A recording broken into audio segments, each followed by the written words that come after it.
এই সম্পদ এটা আল্লাহ তাআলার দেওয়া একটা বড় নেয়ামত। সম্পদের ক্ষেত্রে আমাদের দৃষ্টিভঙ্গি কি হওয়া উচিত?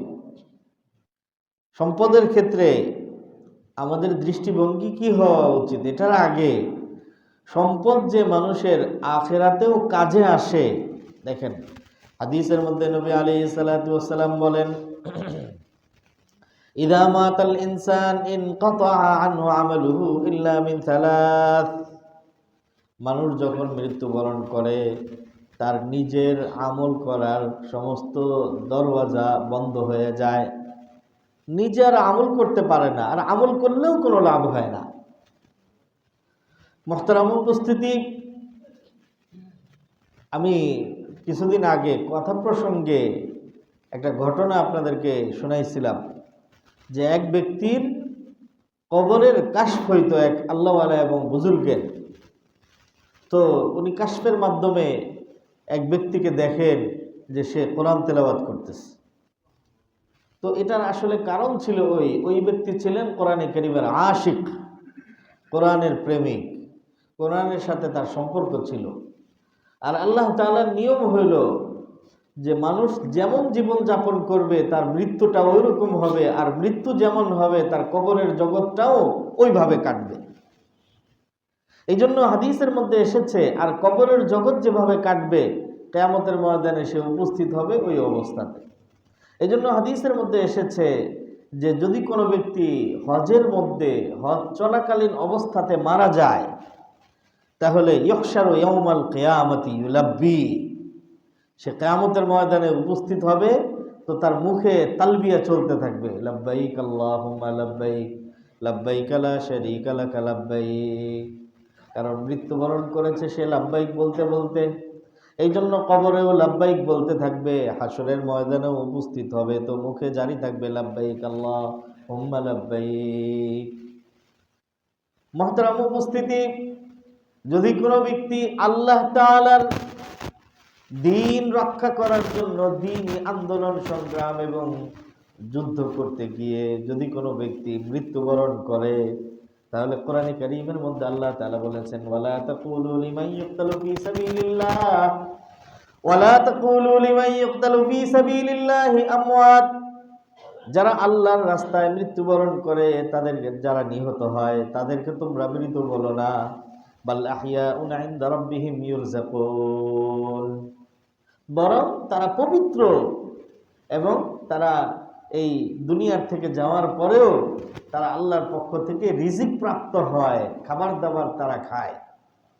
এই জন্য এই আয়াতের ব্যাখ্যায় এসেছে যে শহীদ আল্লাহর রাস্তায় শহীদ হয়ে যেহেতু সে দুনিয়া ছেড়েছে, তো শহীদ শাহাদাত বরণ করতে গিয়ে নিশ্চয়ই তার রক্তে তার দেহ রঞ্জিত হয়েছে, তার শরীরের মধ্যে হয়তো রক্ত লেগে আছে। এজন্য শহীদের মাসআলা আপনাদের জানা আছে নিশ্চয়ই, যে এমনি স্বাভাবিক মানুষ যদি মৃত্যুবরণ করে তাহলে তাকে গোসল দিতে হয়, কথা বলেন ভাই। কিন্তু আল্লাহর রাস্তায় যদি কোনো ব্যক্তি শহীদ হয় তাহলে তাকে গোসল দিতে হয় না। কেন? তার কারণ আল্লাহর রাস্তার এই শাহাদাত এটা এত দামি এবং এত শক্তিশালী যে এটা নাপাক জিনিসকে পবিত্র করে দেয়। রক্ত এটা পাক না নাপাক? কথা বলেন ভাই। নাপাক, রক্ত নাপাক। এই জন্য মৃত্যুবরণ করার পরে গোসল দিতে হয়। কিন্তু আল্লাহর রাস্তায় শহীদ হওয়া,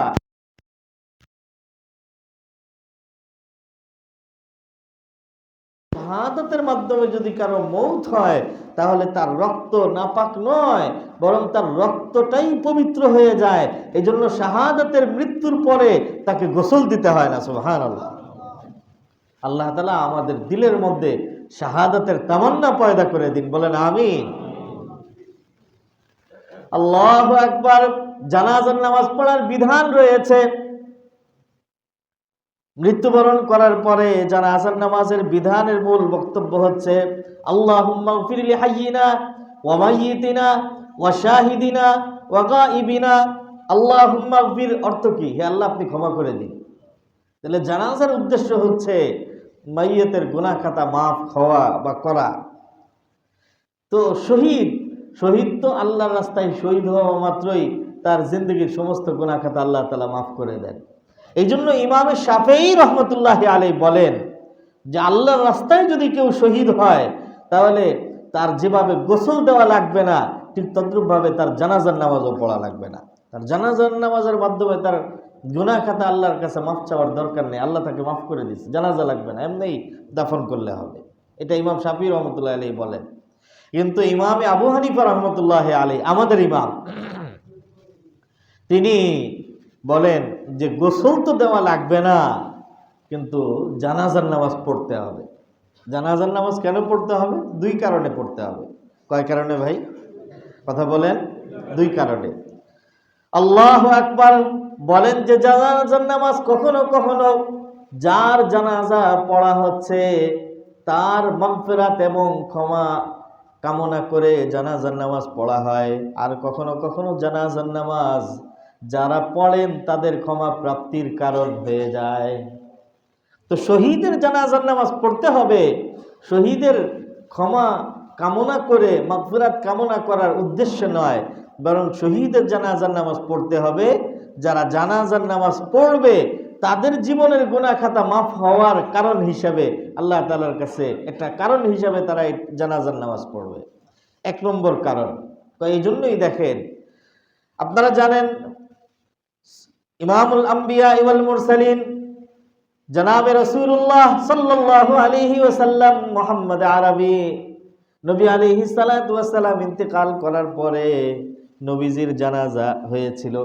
নবীজির জানাজার নিয়মতান্ত্রিকভাবে নবীজির জানাজা হয়েছে। হ্যাঁ, অন্যান্যদের জানাজা আর নবীজির জানাজার মধ্যে একটা পার্থক্য ছিল। অন্যান্যদের জানাজা হয় খোলা প্রান্তরে জামাতের সাথে, এক জামাতে, কিন্তু নবী আলাইহিস সালাতু ওয়াস সালামের জানাজা হয়েছিল নবীজি যেখানে ইন্তেকাল করেছেন ওইখানেই নবীজির দেহ মুবারক রাখা হয়েছিল এবং ওখানেই জানাজা হয়েছিল। আপনারা জানেন যে নবীজির ইন্তেকাল কোথায় হয়েছে?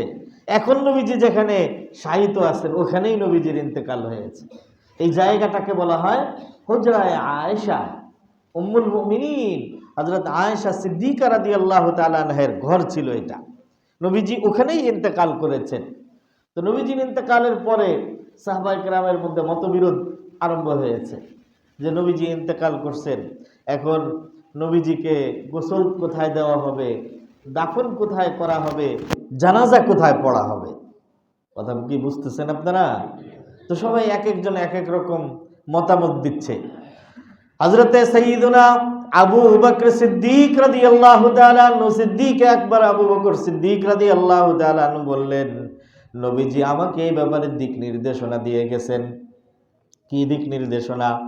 যে নবীদের ব্যাপারে আল্লাহ তাআলার নিয়ম হচ্ছে যে যেখানে কোনো নবীকে আল্লাহ তাআলা শয়ন করা বা দাফন করানো আল্লাহ তাআলার ইচ্ছা হয়, আল্লাহ তাআলা নবীর আত্মাকে ওই জায়গাতেই কবজ করেন। অতএব আমি যেখানে মৃত্যুবরণ করব ওই জায়গার থেকে সরানোর কোনো প্রয়োজন নাই, ওখানেই গোসল করানো হবে, ওখানেই কবর খনন করা হবে এবং ওখানেই জানাজার ব্যবস্থা করা হবে। তো হযরত আবু বকর বলার পরে সমাধান হয়ে গেল। এখন এখানেই গোসল হবে, এখানেই কবর হবে এবং এখানেই এর আগে জানাজা পড়তে হবে। আমি বলছিলাম যে অন্যান্য জানাজার এই জানাজার পার্থক্য। এই জন্য হযরত আয়েশা সিদ্দিকা রাদিয়াল্লাহু তাআলা আনহার একটা রুমের মধ্যে কয়জন মানুষ দাঁড়াইতে পারে? কথা বলেন। আমাদের বর্তমান রুমের মধ্যে নামাজের কাতারে যদি দাঁড়ানো হয় তাহলে সর্বোচ্চ 6 থেকে 7 জন মানুষ দাঁড়ানো যায়, 8 জন নাহলে 10 জনই হইল। কিন্তু হযরত আয়েশা সিদ্দিকায়ের যে রুম, এই রুমের মধ্যে তো ইতিমধ্যে হুজুরকে গোসল দেওয়া হয়েছে, কবর খনন করার কারণে ওই জায়গাটা গেছে, এরপরে কবরের মাটি উঠিয়ে আরেক জায়গায় রাখা হয়েছে। বিষয়টা কি আপনারা চিন্তা করতে পারতেছেন? এরপরে নামাজ পড়ার জন্য সর্বোচ্চ 3 থেকে 4 জন মানুষের জায়গা ছিল। এই জন্য সাহাবায়ে কেরাম পালাক্রমে, নবীজি আবার এটাও বলে গেছেন যে জানাজা কিভাবে কারা কখন পড়বে। নবীজি বলছেন জানাজা সবার আগে জিব্রাইল, মিকাইল, ইসরাফিল এই সমস্ত বড় বড় ফেরেশতারা জানাজা পড়বেন, এরপরে সাধারণ ফেরেশতারা জানাজা পড়বেন, তারপরে আমার পরিবারের সদস্যরা জানাজা পড়বে, এরপরে মুহাজিররা জানাজা পড়বে, এরপরে আনসাররা জানাজা পড়বে। নবীজির তারতিব বলে গেছে, ওই অনুযায়ী নবীজির জানাজা হয়েছে একের পর এক। তো স্বাভাবিকভাবে মদিনাতে নবী আলাইহিস সালাতু ওয়াস সালাম যে বিদায় হজের ভাষণ দিয়েছিলেন, ওই বছরই তো নবীজির ইন্তেকাল হয়েছে 2.5 মাস 3 মাস পরে। নবীজির বিদায় হজের ভাষণে উপস্থিত সাহাবায়ে কেরামের সংখ্যা ছিল 1.25 লক্ষ। তাহলে 1.25 লক্ষ তো সারা পৃথিবীর থেকে আসা সাহাবী, এর মধ্যে থেকে একদম বাদ দিয়ে হলেও তো মদিনার সাহাবীদের সংখ্যা 50,000 তো হবে, তাহলে 30,000 তো 40,000 তো হবে। তো এখন 30-40 হাজার সাহাবী 3জন 4জন করে যদি নামাজ পড়তে থাকেন তাহলে সময় লাগছে না ভাই? এই জন্য নবী আলাইহিস সালাতু ওয়াস সালামের ইন্তেকাল হয়েছে সোমবারের দিন সকালবেলা চাশতের নামাজের সময়ে, মানে সকাল 8টা থেকে 9টা বা 7টা থেকে 9টা, এই সময়ের যে কোনো একটা মাঝামাঝি সময়ে নবীজির ইন্তেকাল হয়েছে। কিন্তু নবীজিকে দাফন করা হয়েছে সোমবার যাওয়ার পরে, মঙ্গলবার যাওয়ার পরে, মঙ্গলবার দিবাগত গভীর রাত্রে নবী আলাইহিস সালাতু ওয়াস সালামকে দাফন করা হয়েছে। দাফন কার্যে বিলম্ব হওয়ার প্রধানতম 1 নম্বর কারণ ছিল এই অল্প অল্প করে জানাজা পড়তে দীর্ঘ সময় লেগে গিয়েছিল, এই জন্য নবীজির দাফন কার্যে বিলম্ব হয়েছে। যাই হোক, তা আমি বলতে চাচ্ছিলাম যে তাহলে নবী আলাইহিস সালাতু ওয়াস সালামের জানাজা পড়া হয়েছে। এখন নবী আলাইহিস সালাতু ওয়াস সালাম তিনি তো শুধু নবী নন, বরং সাইয়্যিদুল আম্বিয়া ওয়াল মুরসালিন, সমস্ত নবীদের সর্দার তিনি। নবীদের ব্যাপারে আমাদের আকীদা এবং বিশ্বাস হচ্ছে এই যে নবীরা সব ধরনের ইচ্ছা অনিচ্ছা, ছোট বড়, প্রকাশ্য গোপনে সব ধরনের ভুল ত্রুটি এবং গুনাহের থেকে পবিত্র, তাদের কোনো গুনাহ নাই। তাহলে তাদের যদি গুনাহ না থাকে তাহলে নবীজির গুনাহ আছে? নাই। আল্লাহ পবিত্র কোরআনে কারীমে পরিষ্কার ঘোষণা করছেন, ইন্না ফাতাহনা লাকা ফাতহাম মুবিনা, ইন্না ফাতাহনা লাকা ফাতহাম মুবিনা লিয়াগফিরা লাকাল্লাহু মা তাকদ্দামা মিন যামবিহি ওয়া মা তাআখার। আপনার তো কোনো গুনাহ নাই, তারপরেও যদি মানে মানে কল্পনা বলে না যে কথার কথা, তো কথার কথা হিসাবে যদি ধরে নেওয়া হয়, আমি আল্লাহ রাব্বুল আলামিন ঘোষণা করতেছি যে আপনার পূর্বাপার সব গুনাহ আমি মাফ করে দিয়েছি। তো নবীদের ব্যাপারে আহলে সুন্নাত ওয়াল জামাতের আকীদা এবং বিশ্বাস হচ্ছে যে তারা সব ধরনের গুনাহ এবং ভুল ত্রুটির থেকে পবিত্র। তাহলে নবীর কোনো গুনাহ ছিল না, তারপরেও জানাজা কেন পড়ানো হয়েছে? জানাজা যারা পড়েছেন এটা তাদের ক্ষমাপ্রাপ্তির একটা কারণ, যে নবী আলাইহিস সালাতু ওয়াস সালামের জানাজা তারা পড়তে পারতেছে, কোনো আল্লাহওয়ালার জানাজায় এই জন্য শরীক হওয়া। আমি বলছিলাম যে শহীদের জানাজা কেন পড়া হয়। তো শহীদের জানাজা পড়া হয় 1 নম্বর কারণ হচ্ছে যে যারা পড়বে তাদের ক্ষমাপ্রাপ্তির আশায়, আর 2 নম্বর কারণ হচ্ছে যে শহীদ জীবিত না মৃত এটা তো একটা পরকালীন বিষয়, আখিরাতের বিষয়, কিন্তু জানাজার নামাজ পড়া এটা দুনিয়াবি বিধিবিধান। জানাজার নামাজ এটা তো মৃত ব্যক্তির উপরে বিধান নয়, বরং মৃত ব্যক্তিকে কেন্দ্র করে জীবিত ব্যক্তিদের উপরে বিধান। এই জন্য যেহেতু এটা দুনিয়াবি বিধান, এই জন্য দুনিয়াবি বিধান হিসাবে জানাজার নামাজ পড়তে হবে। এটা হলো ইমামে আবু হানিফা রাহমাতুল্লাহ আলাইহির বক্তব্য। কথা অনেক দূরে চলে গেছে। আল্লাহু আকবার। মুহতারাম উপস্থিতি, আমি বলতে চাচ্ছিলাম যে ইযা মাতাল ইনসানু ইনকাতা আনহু আমালুহু ইল্লা মিন থালাথ, মানুষ মৃত্যুবরণ করলে তার নিজে আমল করার সব দরওয়াজা বন্ধ হয়ে যায়, তবে আল্লাহ তাআলা দয়া করে মায়া করে কিছু দরজা এমন আছে যে খোলা রাখেন, মানুষ মৃত্যুবরণ করার পরেও নিজের ওই আমলের সওয়াব ওই দরজা দিয়ে বা ওই জানালা দিয়ে সে কবরের মধ্যে আখিরাতের মধ্যে পেতে থাকে। সেই দরজা এবং জানালাগুলো কি? 1 নম্বর, ইল্লা মিন সাদাকাতিন জারিয়াতিন, সাদাকায়ে জারিয়া। যদি আল্লাহ তাআলা কাউকে সম্পদ দিয়ে থাকেন, সম্পদ তো আল্লাহ তাআলা সবাইকেই, কম আর বেশ যাই হোক না কেন আল্লাহ সম্পদ সবাইকে দিয়ে থাকেন। তো আল্লাহ তাআলা আমাদেরকে যে সম্পদ দিয়েছেন সাধ্য অনুযায়ী কিছু না কিছু সদকায়ে জারিয়া করা। আর সদকায়ে জারিয়ার মধ্যে সবচেয়ে উত্তম উত্তম খাত হচ্ছে মসজিদ নির্মাণ। সবচেয়ে উত্তম খাত মসজিদ নির্মাণ অথবা মসজিদের কোনো কাজ করে দেওয়া, এটা হলো সদকায়ে জারিয়ার মধ্যে সর্বোত্তম খাত। হুজুরে পাক আলাইহিস সালাতু ওয়াস সালাম হিজরত করে মদিনায় এসেছেন। মদিনায় আসার পরে সাহাবায়ে কেরাম নবী আলাইহিস সালাতু ওয়াস সালামের উট ধরে টানাটানি আরম্ভ করলেন। তো যে আমার ঘরে আসেন, আমার ঘরে আসেন। নবীজি বললেন যে না, ছেড়ে দাও, ফাইন্নাহা মা'মুরাতুম মিনাল্লাহ, আমার উট ছেড়ে দাও, কারণ আমার উট বা উটনি কোথায় গিয়ে বসবে এটা আমিও জানি না। তাকে প্রয়োজনীয় দিক নির্দেশনা যা দেওয়ার সেটা দিয়ে দিয়েছেন কে? জোরে বলেন কে? আল্লাহ ওরে বলে দিছে কোথায় গিয়ে থামবে, যেখানে থামবে ওইটাই আমার হিজরতের জায়গা বা আমার আবাসনের জায়গা। তো উট পুরা মদিনার একটা চক্কর লাগিয়ে নবীজির নানার বংশধর বনু নাজ্জার, এই বনু নাজ্জারের হযরত আবু আইয়ুব আনসারী রাদিয়াল্লাহু তাআলা আনহু এর ঘরের সামনে গিয়ে উট বসে পড়ছে। তার মানে কি, নবী আলাইহিস সালাতু ওয়াস সালামের মদিনার নবীজির আতিথেয়তার মেজবান হওয়ার সৌভাগ্য আল্লাহ তাআলা দান করেছেন হযরত আবু আইয়ুব আনসারী রাদিয়াল্লাহু তাআলা আনহুকে। কিন্তু ইতিহাস অনুসন্ধান করে জানা গেছে যে আসলে আবু আইয়ুব আনসারীর কোনো কামাল নাই এখানে। এটা সম্পূর্ণ মেকানিজম আল্লাহ। মেকানিজমটা কি? বহু আগে, ধরেন আরো কয়েকশো বছর আগে এই এলাকা দিয়ে তুব্বা একজন ঐতিহাসিক, একজন ইনসাফ এবং ন্যায়পরায়ণ একজন শাসক, বনি ইসরায়েলের শাসক তুব্বা, সে এখান দিয়ে যাচ্ছিল। যেহেতু ন্যায়পরায়ণ শাসক এবং ভালো মানুষ ছিলেন, আগেকার যুগে রাজা বাদশারা, রাষ্ট্রপ্রধানরা নিজেদের উপদেষ্টাদের মধ্যে বরেণ্য আলেমদেরকে রাখতেন উপদেষ্টা হিসাবে, ধর্মীয় উপদেষ্টা, যে তারা তাকে প্রয়োজনীয় গাইড করবে, দিক নির্দেশনা দিবে, ভুল করলে ভুল ধরিয়ে দিবে। উপদেষ্টা এখনো আছে।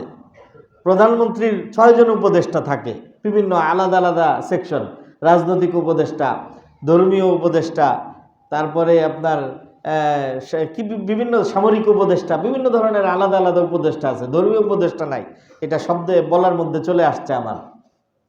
তো মহতারাম উপস্থিতি, আগেকার জমানায় রাজা বাদশাদের এরকম ওলামায়ে কেরাম উপদেষ্টা হতেন। তো তুব্বায়ের সাথে ওলামায়ে কেরাম ছিলেন উপদেষ্টা হিসেবে। ওনারা কোথাও রাষ্ট্রীয় কাজে যাচ্ছিলেন, পথিমধ্যে মদিনার মধ্যে যাত্রা বিরতি করেছেন।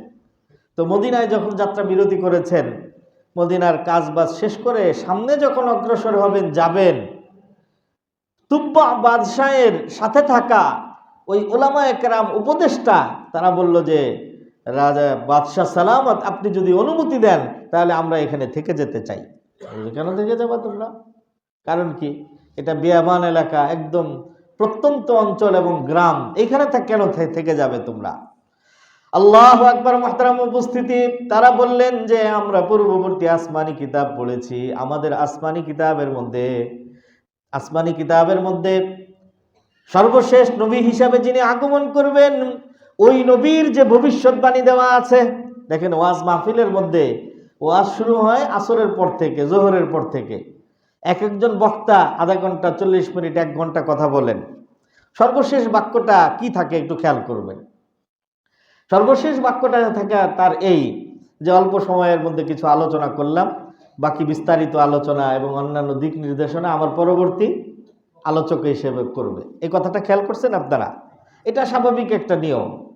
আল্লাহু আকবার। মুহতারাম উপস্থিতি, এই জন্য মা মিন নাবিয়্যিন ইল্লা ইউবাশশিরু বিমুহাম্মাদ, ইতিপূর্বে যত নবী, যত রাসূল ইতিপূর্বে অতিবাহিত হয়েছেন, সমস্ত নবী এবং রাসূল, সর্বশেষ নবীজি মুহাম্মদুর রাসূলুল্লাহ সাল্লাল্লাহু আলাইহি ওয়াসাল্লামের ভবিষ্যৎবাণী করে গিয়েছেন। হযরত ঈসা আলাইহিস সালাতু ওয়াস সালাম বলেছেন, ইয়াতি মিন বাদি ইসমুহু আহমদ, আমার পরে এমন একজন নবী আসবে যে নবীর নাম হবে আহমদ, যে নবীর নাম হবে মুহাম্মদ। তো ওই তুব্বায়ের সাথে থাকা ওলামায়ে কেরাম বললেন যে আমরা পূর্ববর্তী আসমানি কিতাবের মধ্যে সর্বশেষ নবীর ব্যাপারে যে সকল ভবিষ্যৎবাণী আমরা পেয়েছি এবং তার জীবন দর্শন, জীবন যাপন সম্পর্কে আমরা যা কিছু জেনেছি, তাতে তিনি তার নবুয়তি জীবনের একটা অংশ মাতৃভূমিতে অতিবাহিত করার পরে তিনি হিজরত করে যেখানে আসবেন, আমাদের কাছে মনে হচ্ছে যে আমরা এখন বর্তমানে সেখানেই আছি। এই জন্য আমাদের কাছে মনে হয় যে খুব বেশি দিন বাকি নাই যে তিনি দুনিয়াতে আসবেন। আপনি অনুমতি দিলে আমরা এখানে থেকে যেতে চাই, যাতে করে তিনি আসলে যেন আমাদের জীবদ্দশায় যদি আসেন আমরা তার উম্মত হতে পারি, আমাদের পরে যদি আসে তাহলে আমাদের নেক্সট জেনারেশন যেন তার উম্মত হতে পারে। এটা ছিল উদ্দেশ্য। তো বাদশাহ একদম শুনে একদম হতবুদ্ধ হয়ে গেছেন, বিমুগ্ধ হয়ে গেছেন। বলবো যে এরকম মহান নবী এখানে আসবেন আপনারা বলতেছেন, তাহলে তার জন্য আমারও তো কিছু খেদমত করা দরকার। এই জন্য বাদশাহ রাষ্ট্রীয় কোষাগার থেকে বা তার ব্যক্তিগত তহবিল থেকে ওইখানে স্থানীয়দের থেকে একখণ্ড জমি ক্রয় করেন। জমি ক্রয় করে ওইটার উপরে ভবন নির্মাণ করেন। এরপরে একটা ওসিয়তনামা লেখেন যে এই জায়গার মালিক কেউ হবে না, এটা ক্রমান্বয়ে এটা তত্ত্বাবধান করবে এই ওলামায়ে কেরাম এবং ওলামায়ে কেরামের বংশধররা তত্ত্বাবধান করবে, কিন্তু তারা এটার মালিক হবে না। এখানে আস্তে আস্তে সর্বশেষ নবী যখন পৃথিবীতে আগমন করবেন এবং তিনি যদি এখানে হিজরত করে আসেন তাহলে এটাই হবে তার আবাসভূমি, আর এটা হলো তার ওসিয়তনামা। এটা তুব্বা ওই ওসিয়তনামা দিয়ে ওইখান থেকে চলে গেছেন এবং যারা থাকতে চাইছেন তারা ওখানে রয়ে গেছেন। এটা নবী আলাইহিস সালাতু ওয়াস সালামের মদিনাতে হিজরত করার প্রায় 500 বছর আগের কথা। ঠিক 500 বছর পরে নবীজি যখন এসেছেন, নবীজি বলছেন যে আমার উটটিকে তোমরা ছেড়ে দাও, ফাইন্নাহা মামুরাতুম মিনাল্লাহ, আল্লাহর পক্ষ থেকে আদিষ্ট। ওই ঘুরে ফিরে এসে ওই তুব্বায়ের বানানো ঘর, ওই ঘরের সামনে এসেই ওই উট হাঁটু গেড়ে বসে পড়ে। সুবহানাল্লাহ। এটা আগের থেকে সব প্রস্তুত করা ছিল। আল্লাহু আকবার। আর আবু আইয়ুব আনসারী রাদিয়াল্লাহু তাআলা আনহু, তিনি ওই তুব্বা যে ওলামায়ে তুব্বায়ের সাথে থাকা উপদেষ্টা ওলামায়ে কেরাম, ওই ওলামায়ে কেরামের বংশধর ছিলেন তিনি। এবং তার কাছে ওই ঐতিহাসিক চিঠিও সংরক্ষিত ছিল। নবীজি আসার পরে তিনি নবীজির আতিথেয়তা যেমন করেছেন এবং সাথে সাথে নবীজির হাতে ওই চিঠিও হস্তান্তর করেছেন। আল্লাহু আকবার। মুহতারাম, আসলে আমার বলার উদ্দেশ্য, কথায় কথা চলে আসছে, বলার উদ্দেশ্য হলো এই যে মানুষ মৃত্যুবরণ করার পরে সমস্ত আমলের দরজা বন্ধ হয়ে যায়, 3টা দরজা খোলা থাকে। 1 নম্বর সাদকায়ে জারিয়া। সাদকায়ে জারিয়া মানে হলো স্থায়ী কোনো দান, যার ফলাফল স্থায়ী চলতে থাকে। এই ফলাফল স্থায়ী এবং চলতে থাকে। যত সাদকায়ে জারিয়া আছে এর মধ্যে সর্বোত্তম এবং সর্বপ্রধান আর 1 নম্বরের সাদকায়ে জারিয়া হলো মসজিদ নির্মাণ এবং মসজিদের কোনো কাজের মধ্যে অংশগ্রহণ করা, এটা হলো সর্বোত্তম। আমি নবীজির প্রসঙ্গটা এই জন্য এনেছি, নবীজি হিজরত করে যখন মদিনায় এসেছেন, মদিনায় আসার পরে সর্বপ্রথম নবীজি যে কাজ করেছেন সেটা ছিল এই মসজিদ নির্মাণ। নবী আলাইহিস সালাতু ওয়াস সালাম আবু আইয়ুব আনসারী রাদিয়াল্লাহু তাআলা আনহু এর বাড়িতে অবস্থান করছেন। এই 1-2 দিনের পরেই বললেন যে এই সাহাবায়ে কেরামের সংখ্যা বেড়ে গেছে এবং বিভিন্ন দিকে সাহাবায়ে কেরাম ছড়িয়ে পড়েছেন। মদিনার বিভিন্ন অঞ্চলে, বিভিন্ন মহল্লায়, এলাকায় নামাজের সময় হলে একসাথে নামাজ আদায় করার একটা উপযুক্ত জায়গা দরকার। তোমরা কোনো খোলা ময়দান খুঁজো আমার জন্য। তো খোঁজাখুঁজি করে নবীজি একটা জায়গা পছন্দ করলেন। লিমান হাদাল হাইদ, একটা বাগান, পুরাতন বাগান। জিজ্ঞাসা করলেন এই পুরাতন বাগানটা কার? বলা হলো 2 জন বালকের। এরা নবীজির নানার বংশের ছিলেন, সাহাল ইবনে আমর এবং সোহাইল ইবনে আমর, বনু নাজ্জার গোত্রের। তো তাদেরকে ডেকে নবীজি বললেন যে আমি এখানে মসজিদ নির্মাণ করতে চাই। তামিনুনি আলাইয়া বিহাইতিকুম হাদা, তোমরা তোমাদের এই বাগান আমার কাছে বিক্রি করে দাও। এরা জবাব দিল যে আপনি মসজিদ নির্মাণ করবেন, আমরা আপনার থেকে এই জায়গার দাম নিব, এটা হইতে পারে না। লা নাতলুবু সামানাহু ইল্লা ইলাল্লাহি ওয়া রাসূলিহি, এটার মূল্য এবং এটার বিনিময় আমরা কেবলমাত্র আল্লাহর কাছে চাই, দুনিয়াতে এটার বিনিময় চাই না। নবীজি বললেন যে আখিরাতের তো আমারও প্রয়োজন আছে। আল্লাহু আকবার। নবীজি বললেন যে আখিরাতের সওয়াব তো আমারও দরকার আছে, এজন্য আমি মসজিদ নির্মাণের এই গুরুত্বপূর্ণ কাজটা আমার দেওয়া সম্পদ থেকে আমি করতে চাই। তো তারা নিতে চাচ্ছিল না, কিন্তু তারপরেও তাদেরকে উপযুক্ত মূল্য পরিশোধ করে দিয়ে নবী আলাইহিস সালাতু ওয়াস সালাম মদিনার মধ্যে আসার পরে সর্বপ্রথম যে কাজ করেছেন সেটা হলো নিজের টাকা আর অর্থায়নে মসজিদে নববী নির্মাণ করেছেন। কেন? কারণ এটা এমন একটা সদকায়ে জারিয়া যেটার শুরু আছে আর কিয়ামত পর্যন্ত এটা শেষ নাই। কারণ মসজিদ যদি কোথাও একবার মসজিদ হয়ে যায় তাহলে ওই মসজিদ কিয়ামত পর্যন্ত এটা মসজিদ। ওই মসজিদের আমাদের কাছে মাঝে মধ্যে গ্রাম দেশে বিভিন্ন জায়গায় মাঝে মধ্যে ঢাকাতেও এই জটিলতার মুখোমুখি হতে হয় আমাদেরকে। প্রথমে এক জায়গায় মসজিদ বানাইছে, হয়তো তখন ঠিক ছিল, কিন্তু পরবর্তীতে এখন জায়গা যাতায়াতের রাস্তা নাই, জায়গা ছোট হয়ে গেছে, অথবা অন্য কোনো সমস্যা, এই জন্য এই মসজিদের পরিবর্তে সে অন্য জায়গায় কেউ আরো বড় জায়গা দিয়ে দিতে চায়, মসজিদ ট্রান্সফার, স্থানান্তর। তো এটা জায়েজ আছে কি নাই, এটা আমাদের কাছে মানে ব্যাপকভাবে এই ধরনের প্রশ্ন আসে আমাদের ইফতা বিভাগে। কিন্তু এটার উত্তর হইল যে একবার যেখানে মসজিদ নাম হয়ে মুসলমান সাজদা করে ফেলেছে ওইটা কিয়ামত পর্যন্ত মসজিদ, এটা মসজিদ মসজিদই থাকবে। তো এই জন্য আমি বলছিলাম মুহতারাম উপস্থিতি যে সর্বোত্তম সদকায়ে জারিয়া হচ্ছে এই মসজিদের নির্মাণ এবং মসজিদের কাজে অংশগ্রহণ করা। এবং যে বা যারা যত সুন্দর মসজিদ নির্মাণ করবে, একটা হলো মসজিদ নির্মাণ করলেই হাদিসের মধ্যে আসছে যে আল্লাহ তাআলা জান্নাতের মধ্যে তার জন্য একটা জান্নাতের প্রাসাদ বরাদ্দ করবেন, মান বানা লিল্লাহি মাসজিদান বানাল্লাহু লাহু বাইতান ফিল জান্নাহ। দ্বিতীয় এই হাদিসের ব্যাখ্যা এটাও এসেছে যে মসজিদ যে যত সুন্দর বানাবে আল্লাহ তাআলা কিয়ামতের ময়দানে এবং জান্নাতের মধ্যে তার জন্য বরাদ্দ দেওয়া ওই প্রাসাদ তত সুন্দর বানাবে। এই জন্য মসজিদ শুধু বানানোই না, মসজিদকে সুন্দর করা, যত সুন্দর হবে জান্নাতের প্রাসাদও তত সুন্দর হবে। হযরত নবী আলাইহিস সালাতু ওয়াস সালামের পর হযরত আবু বকর উনিও মসজিদ নববীর মধ্যে কিছু কাজ করছেন। ওনার পরে হযরত ওমর ইবনুল খাত্তাব রাদিয়াল্লাহু তাআলা উনিও এখানে একটা স্মৃতি এবং চিহ্ন রাখার চেষ্টা করেছেন। এরপরে আসছেন হযরত ওসমান ইবনে আফফান রাদিয়াল্লাহু তাআলা আনহু। হযরত ওসমান ইবনে আফফানের আগ পর্যন্ত মানে নবীজির যুগে, আবু বকরের যুগে এবং হযরত উমরের 10 বছরে এই পুরো সময়টা মসজিদে নববীর স্ট্রাকচার ছিল, পিলারগুলো ছিল খেজুরের কাণ্ড, পিলার খেজুরের কাণ্ড।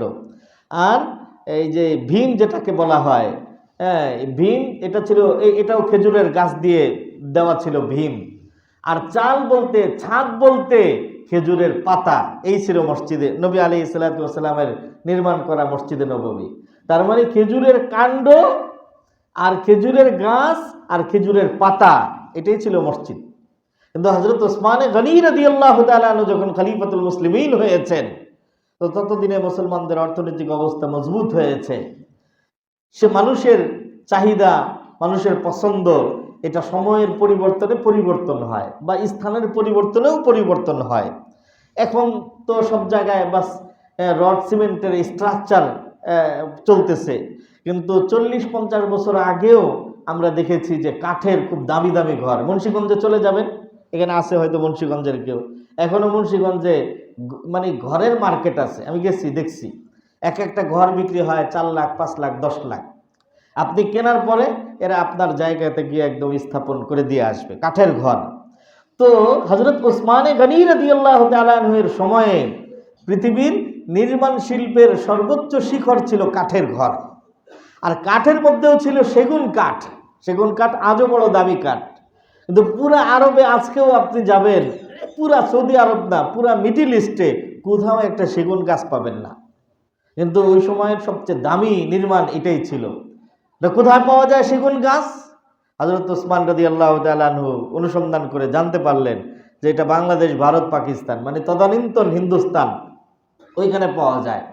তো লক্ষ লক্ষ কোটি কোটি টাকা খরচ করে তিনি ভারত উপমহাদেশের থেকে সেগুন কাঠ আমদানি করে এরপরে মসজিদে নববী নির্মাণ করছেন। তো ওই জমানায় এই মালামালগুলো নেওয়া নেয় কি পরিমাণ টাকা খরচ হয়েছে।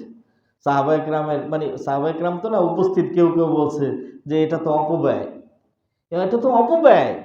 তো হযরত ওসমান রাদিয়াল্লাহু তাআলা আনহু জবাব দিচ্ছেন যে তোমার টাকা আমি খরচ করতেছি, এটা ওসমানের একদম ব্যক্তিগত টাকার থেকে, রাষ্ট্রীয় সম্পদ থেকেও নয়, এবং আমি এই জন্য করতেছি আমি চাই আমার জান্নাতের ঘর সুন্দর থেকে সুন্দর এবং সবচেয়ে বেশি সুন্দর হোক।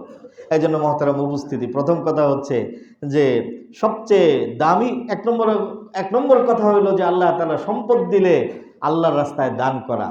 দানের মধ্যে সর্বোত্তম হলো সদকায়ে জারিয়া। সদকায়ে জারিয়ার মধ্যে সর্বোত্তম হলো মসজিদের নির্মাণ এবং মসজিদের কাজের মধ্যে অংশগ্রহণ করা। আল্লাহ তাআলা আমাদেরকে বুঝার, আমল করার তৌফিক দান করুন, আমিন। ওয়া আখিরু দাওয়ানা আলহামদুলিল্লাহি রাব্বিল আলামিন।